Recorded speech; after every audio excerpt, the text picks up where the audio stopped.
Not many people quit their high-paying hedge fund job, only to be on the cover of Forbes magazine and have quotes like this from Bill Gates a few years later. He's a true pioneer, groundbreaking innovator. In 2004, Sal Khan was working at a hedge fund I was an analyst at a hedge fund. when his cousin needed help. She was having trouble with math. So he just turned on his webcam and started filming some tutorials. I get hooked. I start tutoring her younger brothers. More and more people started watching. My cousins famously told me they like me better on YouTube than in person. And by 2009, there were about 100,000 folks who were using it on a monthly basis. And it quickly changed from a side hustle to Khan quitting his hedge fund job. That's when I, frankly, was having trouble focusing on my day job. Fast forward to today, and Khan Academy's a global powerhouse with Over 160 million registered users in pretty much every country in the world and over 50 languages. their YouTube channel now boasting 8 million subscribers and a jaw-dropping 2 billion views.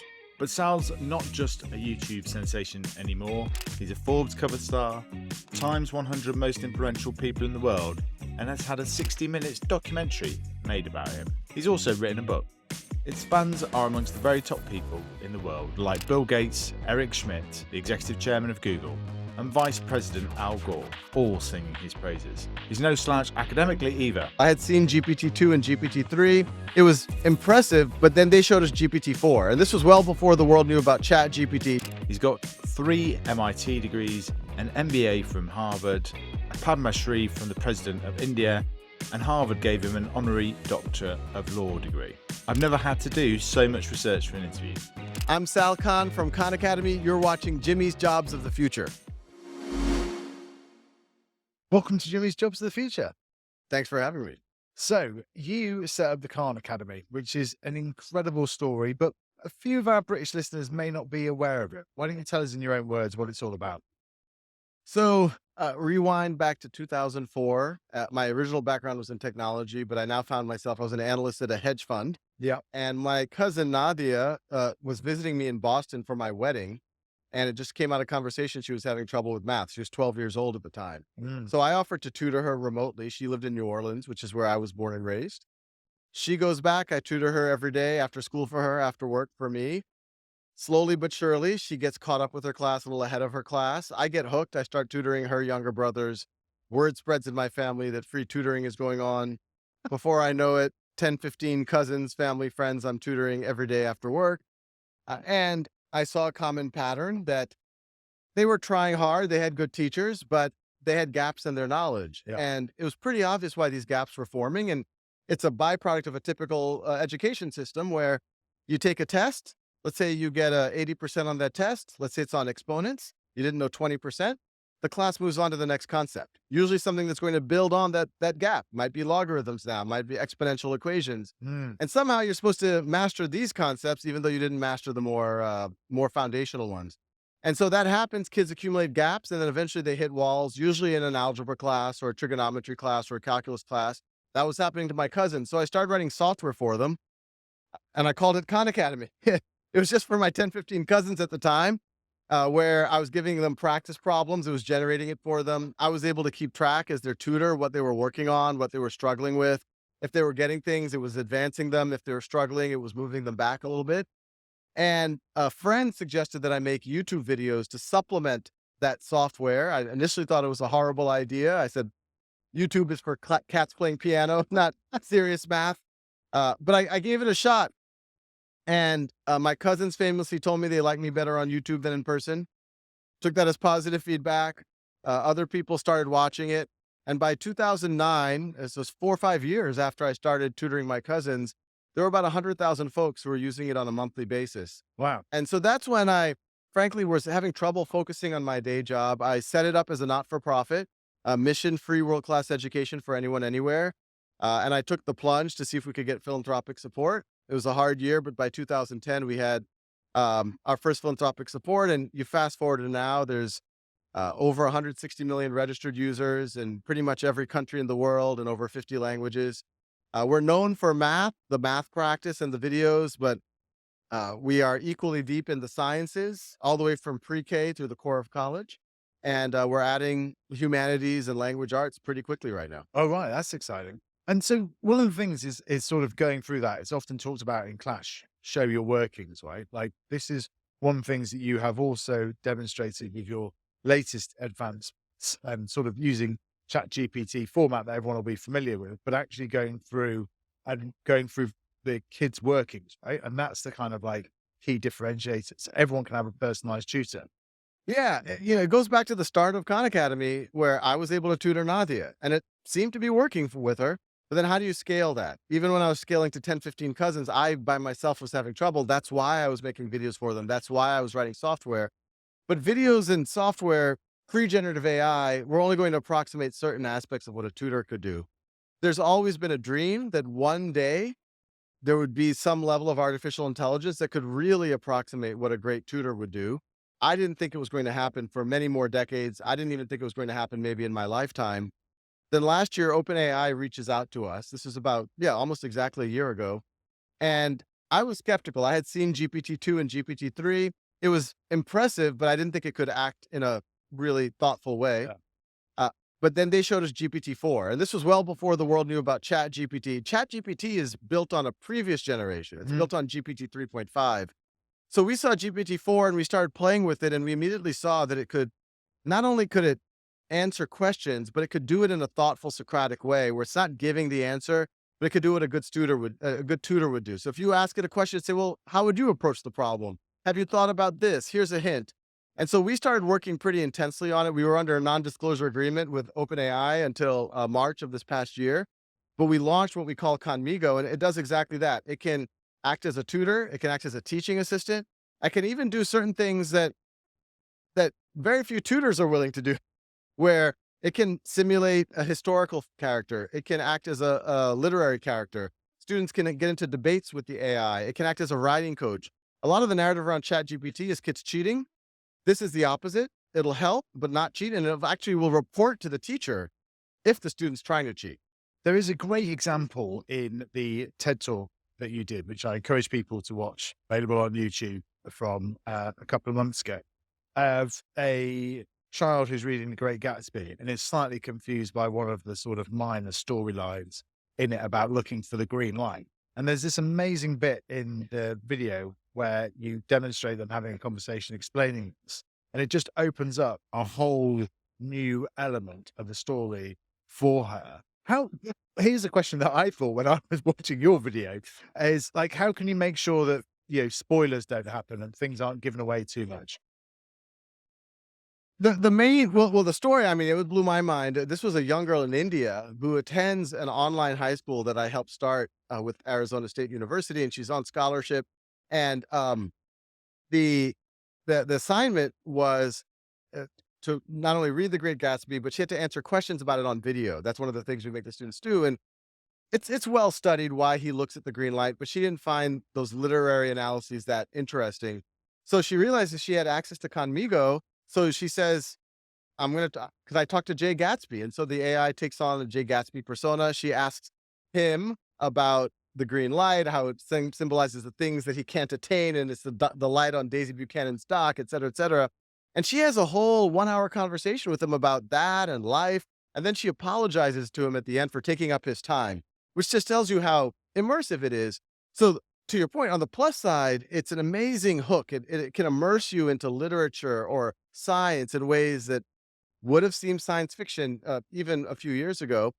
In theory, there could be spoilers, but we've tried to put as many guardrails in place where it's not just giving the answers. Yeah. It's not just cheating for the student. And hopefully more likely than not, it's motivating. And all of the activity is transparent to the teacher and the parents. So if students are doing something shady, the teachers know. And we have a second artificial intelligence that's monitoring the conversations. And if the conversation goes anywhere negative, like really negative, then it's going to actively notify the teachers. And another great example that was in the video was sort of a child wanting to write a horror story and almost then the prompts being turned around so that it ends up being the AI that's giving the prompts, like in terms of, naming a castle and just, getting them on their way, right? Which is so often the hardest thing. And then it like alternates between the two, right? Yeah, this is an activity that we just experimented with, and it seemed to really resonate. obviously a lot of the narrative around chat GPT is kids are going to use it to cheat, write their essays for them. And we started playing around with, well, what if it does the opposite? What if it actually helps students to write better? And so the activity that you're referring to, and my 8-year-old, he is not a reader. He does not like to write. He's addicted to this. And it's really powerful because, yes, he wants to write a story with the AI. The AI, to your point, will say, well, what do you want to write about? And my son or any kid could say, well, I want to write a horror story. I want to write a adventure story. And the AI will say, ooh, how exciting. and let's get into it. And the student will write a couple of sentences. The AI will give the student feedback on it. And then the AI, they're riffing together almost as like co-authors. And I can tell you we've been piloting this in schools, but I can even tell you in my own house, the same, boy who did not like reading or writing now loves doing this. And the things that they are producing in many cases are above his grade level, even though he's helping produce it. So he's also more engaged to read this content. And that's just one example. For older students, we're creating modalities where they can brainstorm with the AI, they can outline, AI can give them feedback on their logic, on their rhetoric, on things like that. Once again, help them become better writers, not do the writing for them. And where do you see this going in 10 years' time, right? Give us your sort of horizon scanning look. I read a lot of science fiction. So I'm usually someone I'm like, yeah, let me tell you about 10 years. I'm in the world now where even 10 months is really, I mean, I'll tell you 10 months, which I would have thought what I'm about to say about 10 months, I would have thought last year would have been science fiction for 10 years. Right. So in 10 months, you're going to be able to have a conversation with the artificial intelligence the way that you and I are having a conversation. I think you're going to start seeing prototypes in 10 months where you're going to be able to have a Zoom or a video conference with AI. I think within 2 or 3 years, that's going to be mainstream. We are, as we speak, adding a sense of memory to the artificial intelligence. Today, if you have a conversation, you come and you say, why do I need to learn this? The AI will say, well, what do you care about? And you answer it. If you had that same interaction the next day, it'll ask you again, well, what do you care about?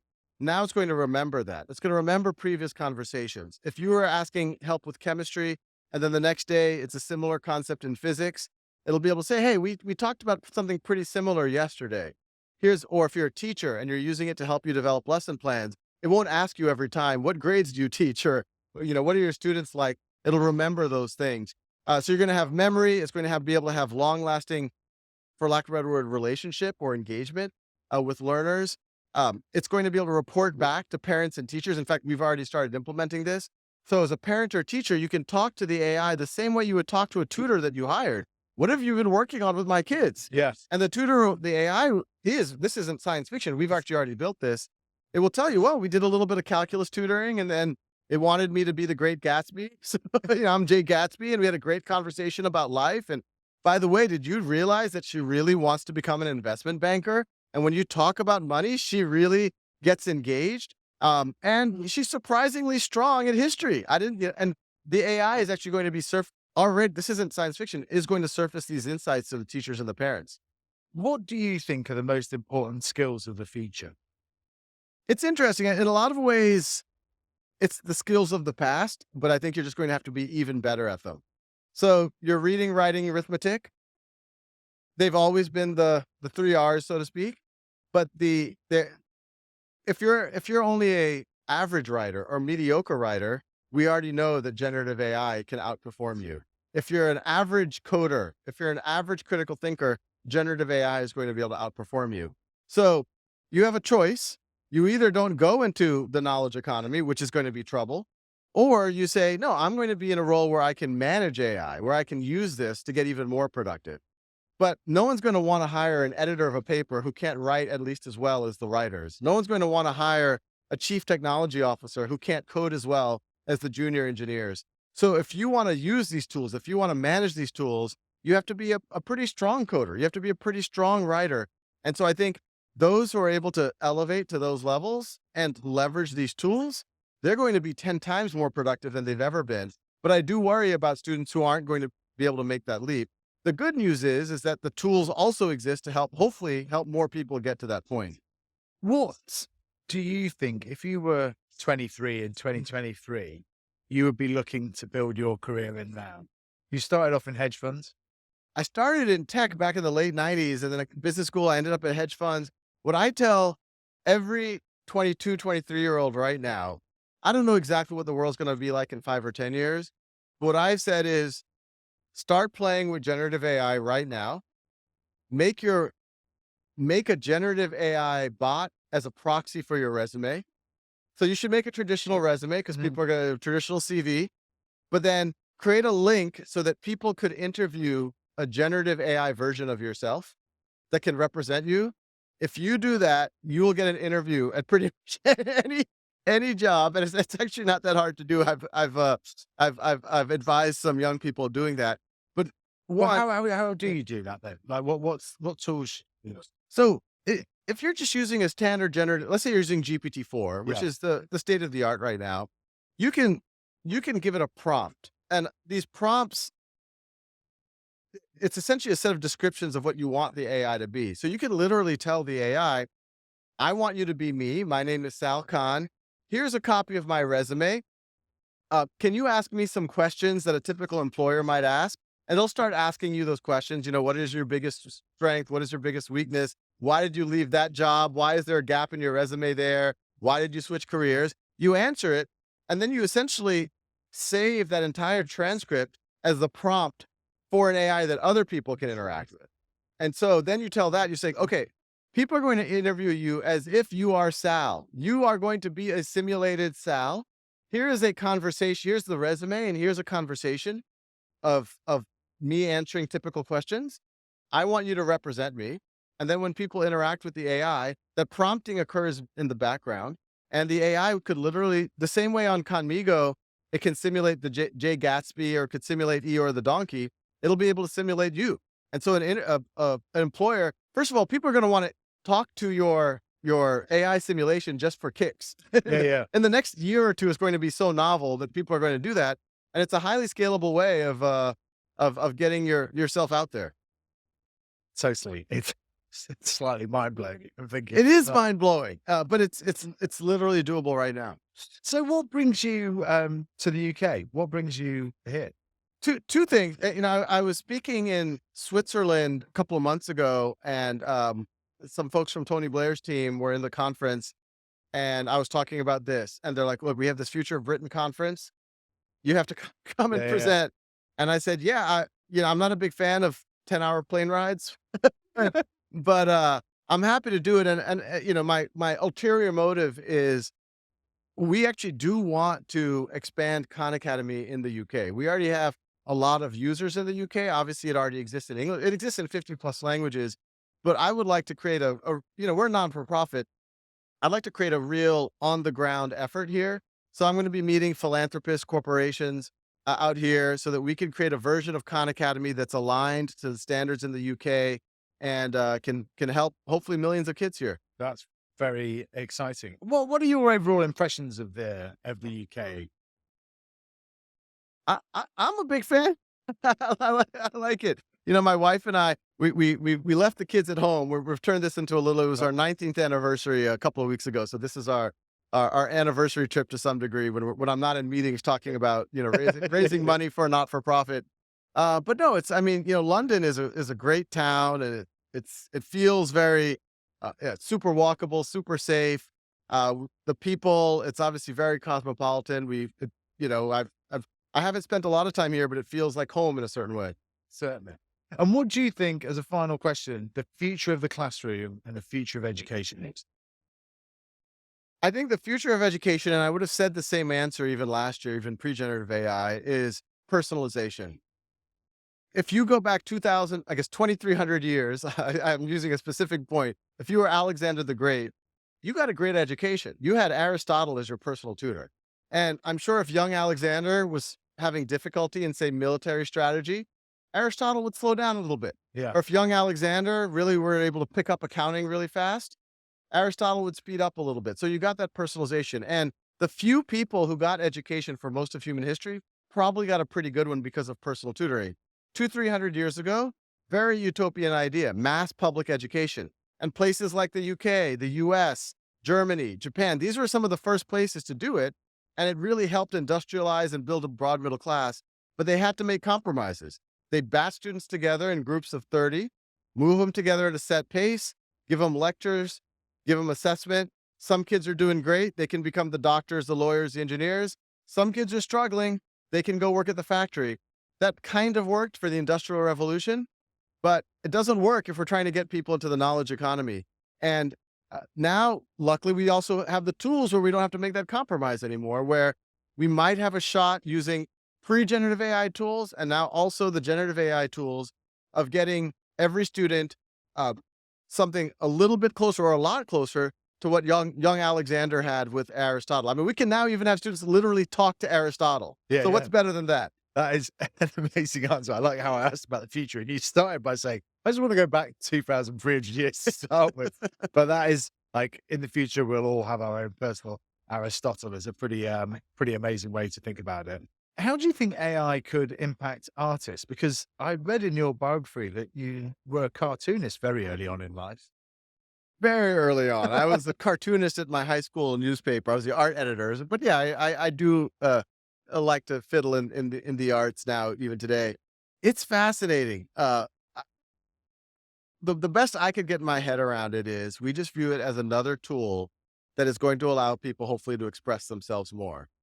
Historically, in order to paint or sculpt or do anything, you had to have a lot of technical skills before you could even begin to express yourself.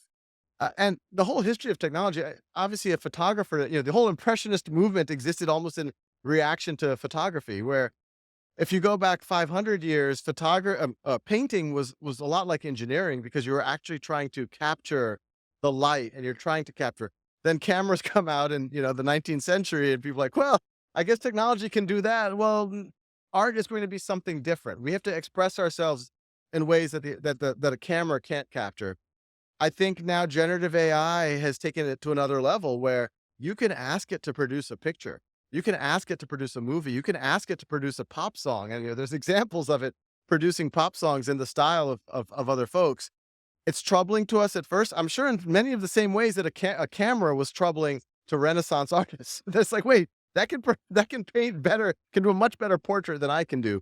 But I think you're going to see some similar things. Artists are going to start using this to elevate and do more ambitious things. And you're going to have a world where, look, today, the difference between a good movie and a bad movie isn't usually the cinematography. It's usually just the director, or the producer, or the writer.